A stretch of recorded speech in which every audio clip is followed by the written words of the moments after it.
Hey there, friends. Today we are taking a look in Mark chapter 8, starting in verse 22. I'm actually going to read to you today's passage, and then we'll talk about it. All right? So here we are, starting in 8:22 of Mark.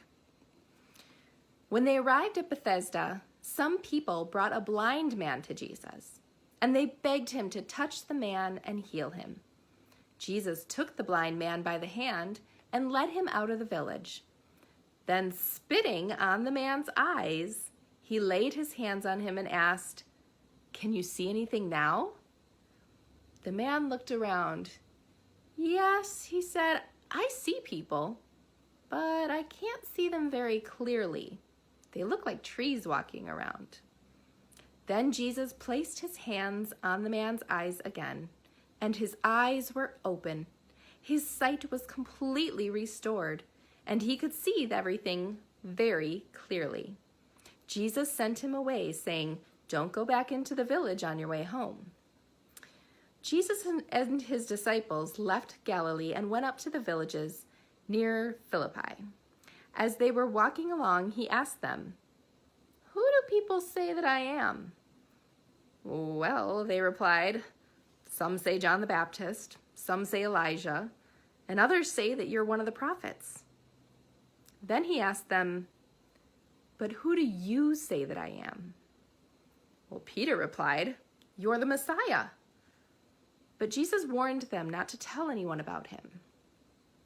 Then Jesus began to tell them that the Son of Man, that's Jesus, must suffer many terrible things and be rejected by the elders, the leading priests, and the teachers of the law.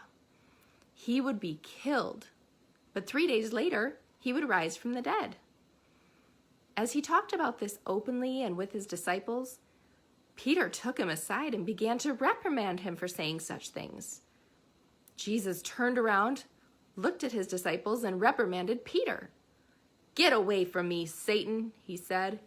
"You are seeing things merely from a human point of view, not from God's." Then, calling the crowd to join his disciples, he said, "If any of you wants to be my follower, you must give up your own way, take up your cross, and follow me. If you try to hang on to your life, you'll lose it. But if you give up your life for my sake and for the sake of the good news, you will save it. And what do you benefit if you gain the whole world but lose your soul? Is anything worth more than your soul? If anyone is ashamed of me and my message in these adulterous and sinful days, the Son of Man will be ashamed of that person when he returns in the glory of his Father with the holy angels." Sorry, that was a long section for one lesson, but it's all connected. So let's dig in. When Jesus first healed the blind man, what happened? Could he see? He said that he could, but it wasn't very clear. Remember, he said that people looked like trees walking around and that they were really blurry. So he couldn't really see clearly, but the second time that Jesus laid his hands on him, everything became crystal clear, right?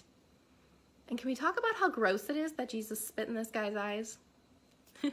Anyways, I don't think that Mark included this story to say that the first time Jesus wasn't trying hard enough or that he didn't do a good job the first time. I think that Mark puts this story right before the next story because Peter has the same kind of experience. Peter can see that Jesus is the Messiah, right? When Jesus asks him, "Who do you think I am?" Peter says, "You're the Messiah." He has the right answers. He can see, but he doesn't really see. Because even though Peter says that Jesus is the boss, a few minutes later, Peter tries to boss Jesus around by telling him not to even speak of his mission that he has planned and of dying. Peter's scared. He's only seeing things from a human point of view, seeing my friend Jesus is going to die and I don't want that to happen. He's not seeing the big picture, like from God's point of view. You see, us humans, we're like that blind man healed the first time. We can see, but really our vision is kind of blurry because we can't see God's big picture. We can't see things with God's perfect eyes, see things perfectly clear the way that God does. And Jesus even calls Peter Satan because Peter's trying to convince Jesus not to complete his mission, which is exactly what Satan wants. Now, I don't think that Peter really was trying to stop Jesus. I don't think that was his goal. But just like the blind man at first, he couldn't see. He couldn't see God's big plan for the world. He couldn't see clearly. Now, unfortunately, we do the same thing sometimes.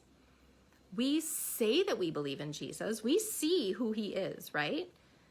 But sometimes we don't actually live it out. We don't follow him. We don't love him with our actions.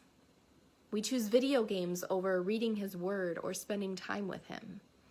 We are mean to his children when we're mad at somebody or when we don't like somebody. We're selfish. We're ungrateful. We take things for granted. Jesus says that in order to be his disciple, we must give up our own way and follow his way. He says our way leads to death, eternal death, but his way leads to eternal life. Are you ready to give up your own way and follow him and his way? Jesus wants us to love and follow and trust him. Jesus is the boss, so let's live like it.